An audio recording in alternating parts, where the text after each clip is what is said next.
All right, how you doing out there? We are here, our first time doing the Mama D Pistol Pete. Or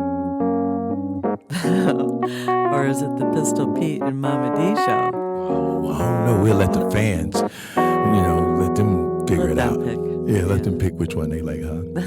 Well, how you doing, Diane? I'm awesome. How you doing, Pistol Pete? I'm doing good. Life is good. And, it's so weird because I ain't seen you in a long time. It was so weird when you walked up in the club I played at and you like, you know who I am? I'm like, I just couldn't put it to, in mind and couldn't put the face and the name together. But you cut your hair. That's what I remember saying. Yeah, chopped it, yeah. Then when you told me about the club, Chubby Rain, I was like, oh, yeah, I remember. I still didn't remember your name till you had to tell me, But you remember the very first time we met. Yes, that's right. And I didn't remember that. That was at Big Cities. Mm-hmm. Big Cities. I never forget that. You and Mark sat right in the front and watched our show. Yeah. And you came religiously a lot to see me play down there, And then that's when you came up to me and asked me would I love to play at your club.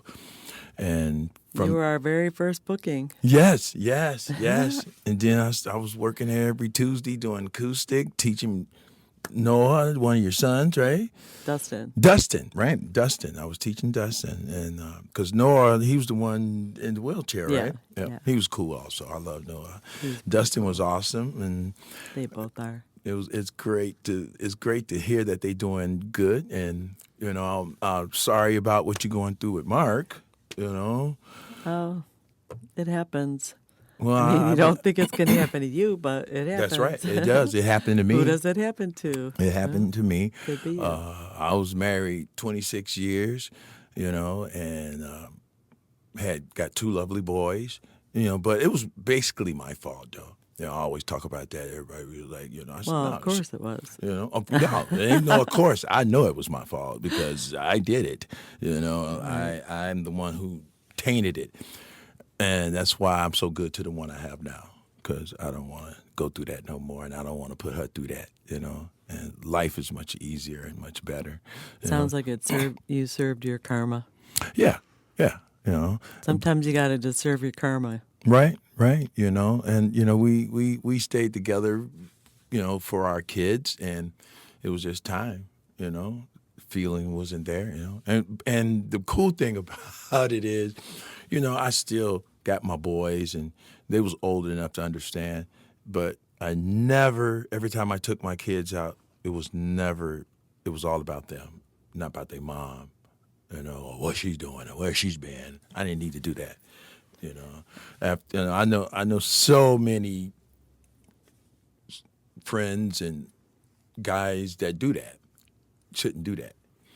Because it ain't the Talk kid's about fault. The woman? Yeah, or even vice versa. Even if it's... Yeah, either party. Either part. It's wrong. It's wrong, because, at the end of the day... Especially with little kids. Right, especially with little kids. That's the only thing was good. I'm glad my babies wasn't like babies and we split up because it had been really hurtful to them more than me and her. Well, they see what they see and they make their own judgments and opinions. Yeah. But the main thing, we still got their love. That's all what matters. And that's the best thing ever. What's happening with you? What's been going on with you in your life? Mama D? Oh, geez. In which order? Well, I took a break for a while with my art. I had a shop, and then I was just selling like on Etsy, and I was doing shows like festivals and things, outdoor things, and they got to be physically too much because my items some of them are big. They're carousel horses, and and it's really hard for me to just lug them around from show to show without damaging them. Okay. So this past year, I'd say I've just been focused on creating art for the house. Okay. For myself. For yourself. Okay. Yeah. And do you enjoy doing that? I do. Well, it's like me. I I have a enjoy stu- decorating too. Okay, okay. So we both artists in different arts, but still, it's being an artist. Uh, I enjoy building what I do here. You know, I had to reinvent myself when COVID happened, so I built my own green room to do my own background and do my own videos to my own music. And it was really cool to do that. You know what I'm Yeah, I'm saying? impressed with your setup. It's getting better. It's getting better. I'm getting more room, but now things are just moving along. I got some stuff coming real quick. I mean, I got so much stuff going on. God done blessed me so many ways, you know, and I thank Him and all the time. You know, if it wasn't for Him, I wouldn't have what I have. Even when I was messed up with drugs and everything, I had to get myself clean off of that, and you know, He brought everything back more than I had before. So that's why I try to keep it together more than ever, especially the age I'm at now. You know, things done changed with, you know, so I'm 62, going on 63, still pushing the envelope like I'm 15. So I'm having fun. You know. Yeah, I don't feel my age. There you go. Not in the least. Right.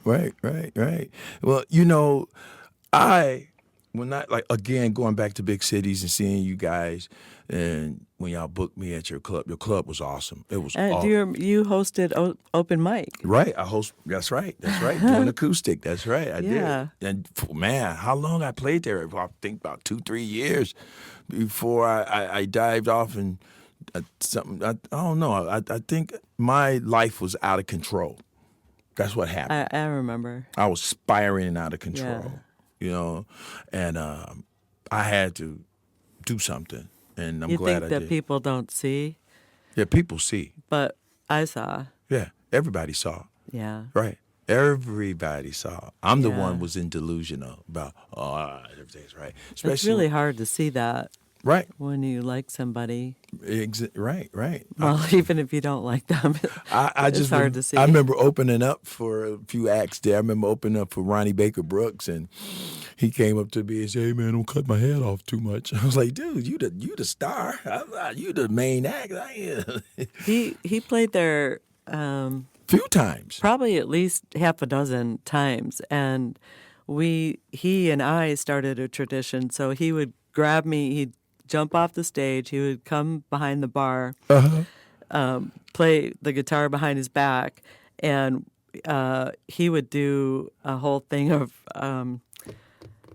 rum and coke. Okay, right. Captain and Coke. Okay. And I would do a beer, a Coors Light, but poured in a glass Right. and with a straw. So, yeah, we would both drink from straws as fast as we could, and he would always beat me, and he was playing guitar right, behind his back. So that was our tradition. His dad loved me. His dad, Lonnie, loved the hell out of me. And I never knew that he cared about me till one day I was at Big Cities, and he was doing the waterfront when the waterfront was going on. Yeah, And I miss that. I'd miss it also. And he came from the waterfront and came down to Big Cities to play. And when he got down to Big Cities, his boys was playing up there and doing their thing. And then he looked at me. He said, "Boy, come here." I said, "What?" He said, "Boy, you know you something else." I said, "What you mean, Lottie?" He said, "You know martial arts, don't you?" I said, "Why you say that?" He said, "I can see how you concentrate when you play. I see how intense you are when you play." So he said, "Only people that does that is then study the arts." I said, "Yeah, when I studied for a while, until I got my back messed up, and then I just focused in my guitar. So I just trained my art and my meditation through my music." And he said, "I can see that." He said, I need you to get up on stage." I said, "Well, I said, this is your show." He said, "I need you to get up on stage and show my boys off." Aw. But I was like, "What do you want me?" He said, they were getting a little big-headed there. And I said, "Okay." So his organ player was up there. So Lonnie didn't know I played keyboards because I quit playing guitar for 20 years. So by the time you met me, I had just started Yeah, back. you mentioned that, and I want to hear more. But I just started by playing. But anyway, Whenever. Lonnie, I got up on the Hammond and played the Hammond organ. And everybody's looking at me, even Nino, the owner, like, "Boy, you can play The organ? I said, I play piano, organ. I can play it all. He said, yeah, I knew it. He said, I love the best out of you, boy. I said, I love you too, Lonnie, because Lonnie always asks for me to open up for him all the time, all the time. And before he died, when my first CD came out, I was supposed to have been at the Coronado opening up for Robert Cray. So Robert Cray heard Oh. Yep. Robert Cray heard my first Wow. CD and didn't want me to open up for him. Because don't forget, he's more like a mellow blues, soft-spoken man. Here you got this young guy. I'm a psychedelic blues man. You can't outshine the bride. Right. So he got Lonnie to open up for him. So I said, and I was really pissed. I drove over to Rock River and threw Robert Cray's CD away. Because at the time, I did like him. Yeah, I like him. And then if I see you a Or do jerk I? or an asshole, I'm going to say it. I don't like you. Joe Bonamassa is another one. I tried to He meet played him. our venue. Yeah. I remember when he was VX3 young. tour. A lot of people don't know where he comes from. Come from Bloodline. Remember the band Bloodline? That's Joe Bonamassa when he was a teenager. Because it was Kenny Wayne Shepherd, it was Bloodline, I love him too. and then it was Johnny Lang when they came out. And then love Chris him too. Duarte. And then Ian Moore. See, people don't understand. See, I'm a music buff. I'm a guitarist. I got decades and decades of guitar players in my I know that vault. middle part. Yeah. All the names of the middle part you just said. Yeah. Yeah, Yeah. well, Surprisingly. that's where he comes from. He used to play with a group of guys called Bloodline. And when he came out with Joe Bonamassa, that's when he got a little older. But see, he came from money anyway. He was with B.B. King when he was younger. And B.B. brought him on stage. But I opened up for Joe Bonamassa at Waterfront before it closed down, the last one, matter of fact. He drives up in a tour bus. I drives up in a Focus Ford. I open up for him. I don't care who you are. I'm going to do my thing because that's what I do. I'm not trying to embarrass you or make you look bad or nothing. I'm trying to go for my shot. This is my time, too. I don't care if I got to open up for you or whatever. He got mad at me, was bitching me out to the drummer's brother. How the hell's I'm going to get up there and shred like this? And who is this guy? Blah, blah, blah, blah. And then I think it got worse because everybody left the show and came down to big cities to hear me play. And I didn't, because I wanted to meet him. I said, I would love to meet Joe Bonamassa. He didn't want to meet me. He knows about me. I got a lot of friends that goes on these blues there's cruises. a lot of ego in the industry. Yeah. It's so, like my friend Eric Gales. He's another great guitar player. Now, that's my boy. That's my friend. I love Eric Gales. Eric Gales deserves everything he getting right today because he started out when he was younger, too. And he was fortunate enough through his family to be in the business he in from Memphis. There's certain musicians here I got total respect for. You wouldn't believe how much respect for because they are genuine nice people. If you're not a nice person and not for real, I don't want to deal with you too much. I don't care how bad you are. How did you like playing with Shirley King? Shirley King is a different breed. That's BB's daughter. I've been playing with Yeah. Shirley King since the 80s. I remember you guys knowing each other. Yeah, we know And each other very that night, well. I was like, I guess it would make sense that they would Right. run in the same, blues Right. circuit. Yeah, Shirley used to come to I used to have a recording studio when I was 20 years old. So she used to come in my studio and do recordings. In Chicago? Yeah, on the west side. So I've been doing this here since I was 16, doing my own studios. I started out with 2 cassette players, then 2 boom boxes, and next thing you know, my friend had a 4-track on the west side, let me borrow. His mama kicked me out his wife kicked me out of their house because I would go over there 2 in the morning, wake them up. I got this tune, man, let's record. And he will let me in. So Bernadine like, no. You're not doing this no more. You need to get out of here. The night that you guys played together at the club, at our club, she had I spent the whole day with her because she Okay. was staying at my house. Okay. So we had a blast. We went out to lunch, we went shopping, and all the while, every store we'd go in, I would be like, people should know you're like royalty here. Right. You should.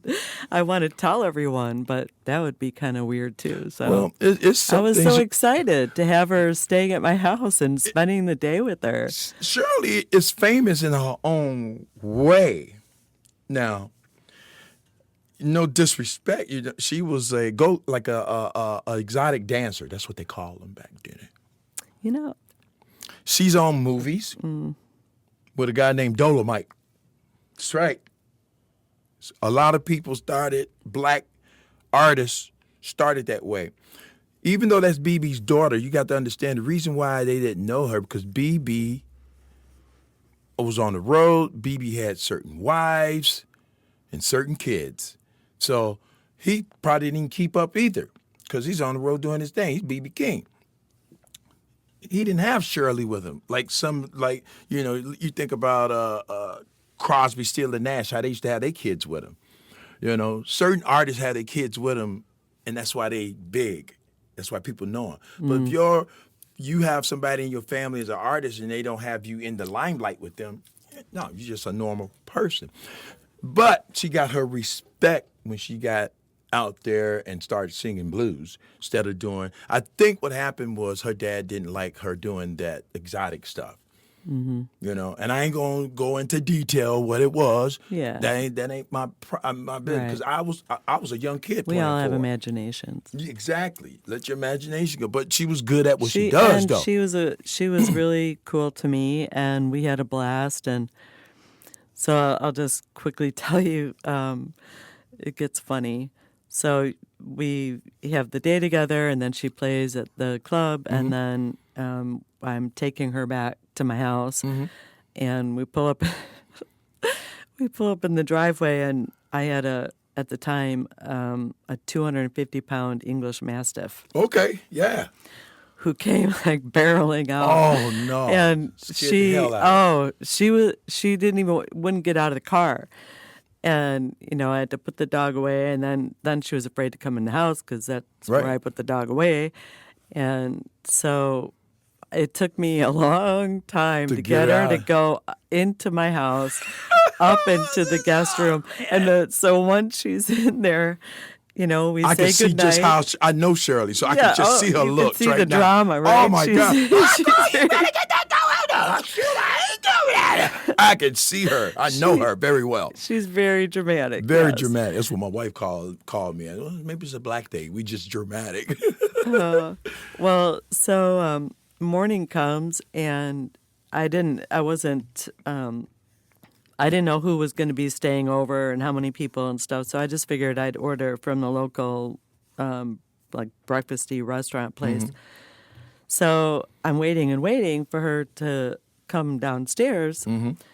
And finally I just went and picked up the order and came back, and I'm knocking at the door, and she's like, I can't come out if that dog is here. And I'm like, She don't like dogs. I can oh tell my you that. God, I know. no! Well, that's a beast. you Right, know, and the it was- masses are Yeah, huge. like That's a big old, horse. like a big old monster coming after you. Yeah, and so I want I one. finally get her to come downstairs because I guarantee her that the dog is in at the time in Noah's end of the house. It's an addition on the house, so it was kind of far away, and the door was closed. So we finally get her to sit down and eat, and I'm I was not thinking when I ordered the food, but I got biscuits and gravy for everyone Right. and a fruit plate. So she comes downstairs, and the food's all, plated and everything, and she's like, well, I can't eat this. I'm diabetic. Right. And I should have, Well, you didn't know. well, I knew BB was, so, yeah, but but you still don't know. I know. You know? So you had at to least she prepare- could eat the fruit, Oh, right? great. Did you have to prepare something totally different? How long she stayed at your house? Just Just that night? Just that weekend? trust me, she left that day because I haven't finished the story. Oh, Let me okay. finish. We're going to have Okay. to take a pause, too, because when you're doing this type of stuff, which I can edit out, we got to take a pause. So I'm going to let you finish it up, and then we're going to take us a pause for the Okay. cause. Then we'll come back and do another whatever.